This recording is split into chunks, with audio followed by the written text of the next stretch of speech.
Hey, Life Coach, Pastor Mike here, and we're on day 4 of the 21 days of prayer and fasting. And I don't know about you, but usually by day 4, I'm getting pretty creative about what I can eat and can't eat, and mostly it's due to hunger. I'm doing the Daniel fast, which basically means I'm eating gross vegetables, and I'm a meat lover. So I pretty much try to get as creative as I can. Last night I was at the smoothie and game night over at the Family Center.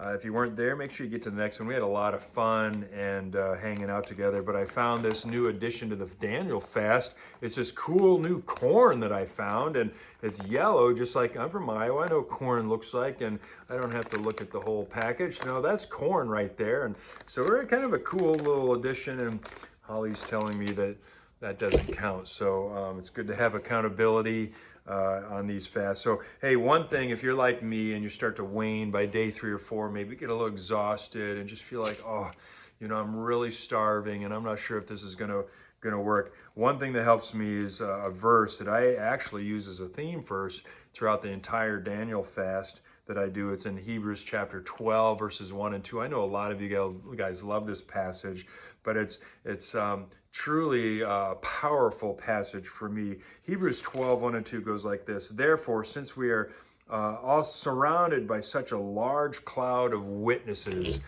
or accountability partners, but we're surrounded by those who have gone before us in the faith, knowing that encourages us, let us lay aside those things that weigh us down, those things that entangle us, that sin that easily ensnares us, and run with endurance the race that God has set before us. Our lives are like a race that God has put before us for us to run, keeping our eyes focused or fixed on Jesus, the source and the perfecter of our faith walk.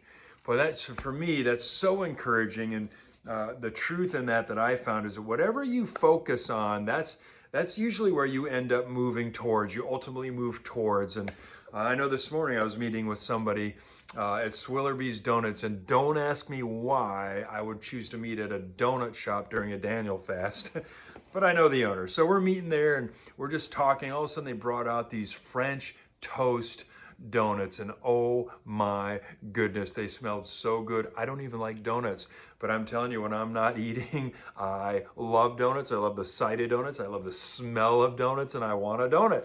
And I had to, after a while, just say, if I don't get out of here, I'm eventually going to plow my face right into one of those donuts. Of course, nobody's going to be watching, but I'm going to plow my face in that thing and eat it. And I had to realize I was focusing on the donut. I couldn't focus on anything else. Whatever you focus on, you're eventually going to move towards and engage in. It reminds me of teaching my kids how to drive when they were ready to get their license. When you get out on a Bel Air, and I'd say, okay, keep it between the lines, guys. And sure enough, within a mile, we're keeping it between the lines, but we're like touching both lines. We're swaying back and forth, and I'm like starting to get seasick. What are you doing? You got to stay between the lines. They're like, I can't, Dad. I can't help it. I can't help it. I said, you have to stop looking at the lines. Don't focus on the lines. If you focus on the lines, you'll definitely hit them. You're going to move towards them.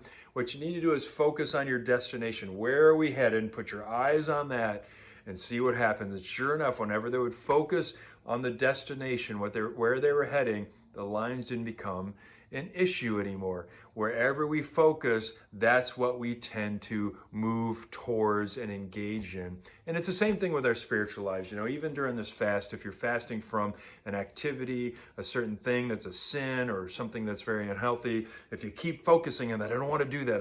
I don't want to touch that. I don't want to be involved in that. I don't want to. I don't. Eventually, you're going to move towards it because that's all you're fixed on. And the author of Hebrews is telling us, look, here it's as easy as this. If you would just fix your eyes on Jesus, if you just fix your prayers on Jesus, fix your life on Jesus and your thoughts on Jesus, he will take care of everything else because he's perfecting this faith walk in you. He's already walked this walk. And now he's in you, and he wants to walk this walk through you, but you've got to focus on him. You've got to be in conversation with him and prayer with him. He's going to change your thinking, and he will keep you from those things. He will empower you to keep you from those things. And you've got a cloud of witnesses of people that have come before us praying for us, encouraging us in the heavens that we can do this. We can walk this walk. We can run this race that God has set before us.